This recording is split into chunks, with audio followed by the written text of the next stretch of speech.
My name is Chuck Morales. This is my brother Jonas. We're with Mexicali Restaurant. We're located at 11277 East Northwest Highway. The cross street would be Jupiter. Today we're going to go over a couple of plates. We're going to show how to cook some Spanish rice, some chimichangas, show you how to make a real quick appetizer, some quesadillas. We'll tell you a little bit about the recipes. One thing about our family, I guess, it's all these recipes have always been handed down, you know, down to the younger one, and the younger one hands it down to the younger one. Well, now it's gotten down to me, and now I have to do all the cooking. So there's, okay. Alrighty, folks, we're going to start with the rice here.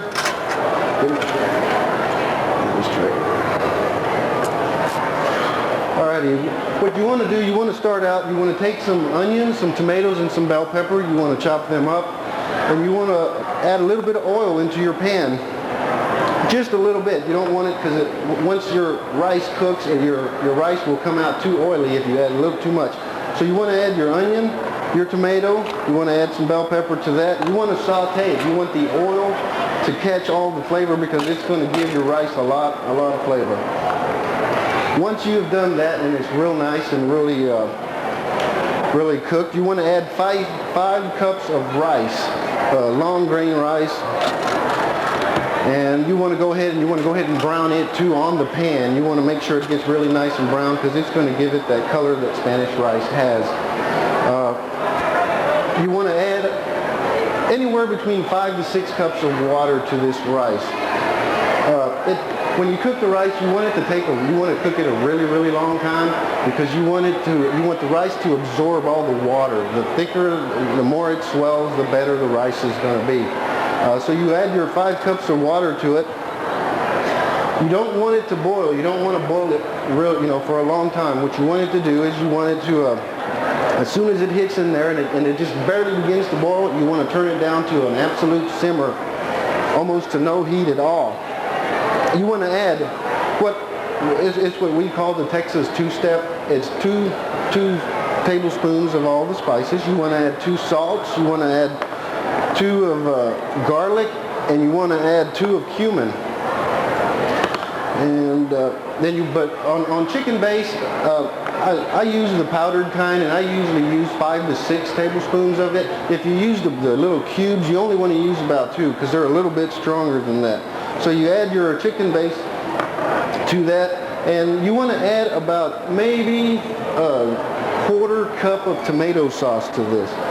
And that's going to give it most of your color and a lot of flavor. So while you got this cooking right here, it's going to take you about 30 minutes. You want it to simmer a really long time until all the water has gone out of it. The way I cook it, and the best way really I think the way to do it is you want to go ahead, I use a piece of foil. I take the piece of foil, you want to cover it, take a toothpick, poke like 2 holes into it while it's simmering. You want all that water to stay inside of there and go into the rice. And so you want to, like I said, you want to let it simmer really slow. Right. Take a rice. Once it is cooked, it'll be about 30 minutes or so. You can usually tell when it's really dry. You will get about 10 to 12 servings of Spanish rice on that. So that would be perfect for a normal household. I usually when I make it at work, I'll make a gallon of rice. I doubt anybody here will need to make a gallon of rice. Although coming from a family of 7 and my mom and my dad, we usually had to cook that way. I mean, I have been a commercial cook my whole life. When I went to the store, I had to buy 5 gallons of milk, because one wasn't enough. So there's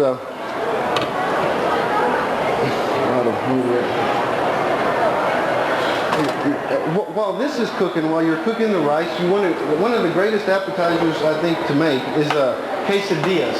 Really simple. You can use anything to fill quesadillas with.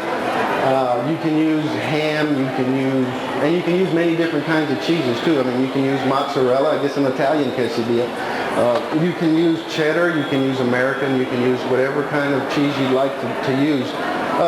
One way you can do this, you can take it and you can get a pan like this. You want to take a tortilla, add a little bit of butter to it, drop it in the pan, and let it brown a little bit. You want to add some cheese. We're going to use Monterey Jack cheese. That's my favorite kind of cheese to make quesadillas with. And you want to add we add pico de gallo to it. You can add, there's an endless possibilities of stuff you can add to this. Even Spam, I guess. And this is really quick.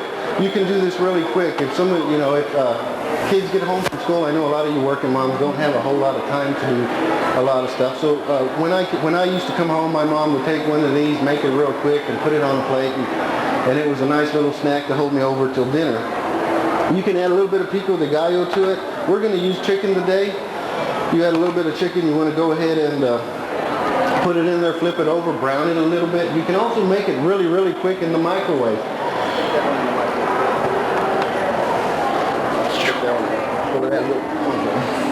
You could probably put one of these in there for about 45 seconds to a minute top, and it will be an excellent quesadilla. And whoops, what do we have here? We have one that's ready, okay. And you chop it up into fours. You can eat this really quick, really fast. You can use anything you want in these. You can use many different kinds of cheeses, hams, a bologna quesadilla. I've had one of those before. The next thing we're going to learn to do is the chimichanga. The chimichanga is one of my favorite things to do. When people see me in the kitchen, they see that I'm really grouchy or really mad, they go make a chimichanga because they're really fun to make. They're not very difficult. All it requires, and actually you can stuff this with just about anything that you like to stuff it. My favorite would be bean. We're going to use bean and chicken today. You want to add a little bit of cheese to it for a little bit of flavor. We're also going to go over a ranchero sauce that you can add to the top of this. Now, the way we like to make them is we'll add some bean inside of there, throw a little bit of cheddar into it, and we'll add chicken. Okay, now this is the fun part, is folding it. Now you want to flip it over, and you want to tuck it under. And take two toothpicks. We usually deep fry these, but the way to do these at home and the best way to do it is to bake them. What I would do is I would take a little bit of olive oil, rub it all over one of these, and set it on the pan. You want to set your oven at about 375, and you want it to cook in there for about 25 to 30 minutes till it browns. The best way to do it, if you want it crispier, the best thing to do is flip it over and then put it back in there for another 5 minutes, and you'll have one of the best chimichangas in the world. You can stick it in the oven, and you will get a baked one. It'll be just like that. It'll be a really good chimichanga. And on the ranchero sauce,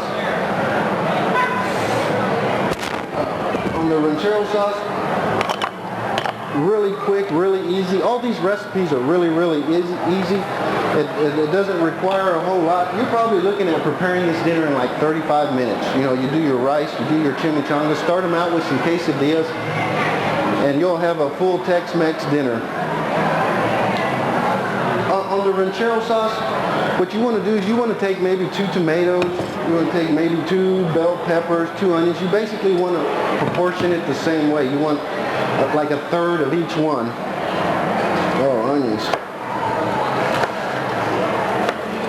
These are always fun to cut.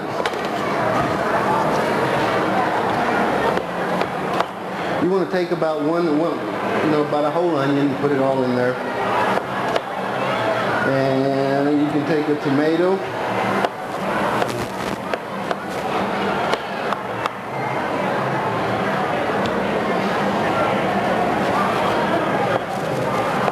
Are y'all having fun out here today?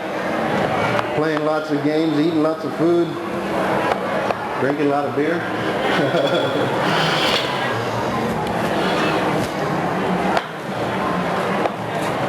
You also want to take these seeds out of the bell pepper.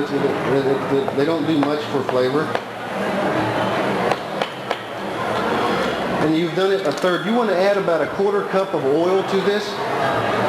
You want to let it cook. You don't want to add a lot of oil because it'll make it really oily.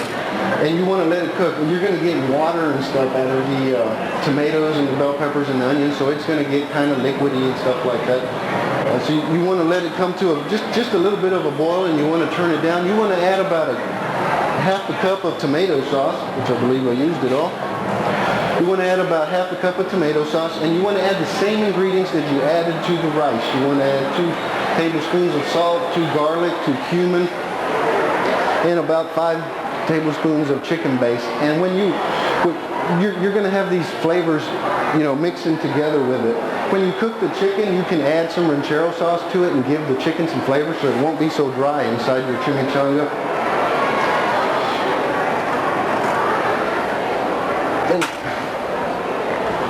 And you will get a result similar to this. You will have the tomato sauce and everything, and you can take that. Once you get this, you take a little bit of that, you pour it over your chimichanga. You can add some cheeses to it. Put it back in the oven and let the cheese melt, and you'd have a wonderful chimichanga, and you'll have a wonderful meal. And I promise it won't take you more than 30 minutes to do this. Or you can come by the restaurant and I'll do it for you, just the way I did it here. Okay.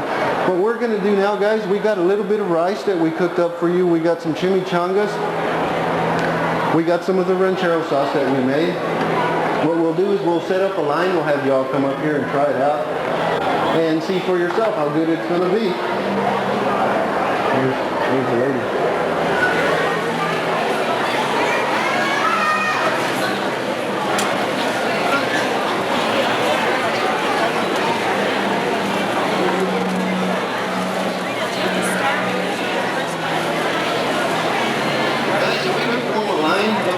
Get a single file coming, grab yourself a plate, grab yourself a fork and a napkin.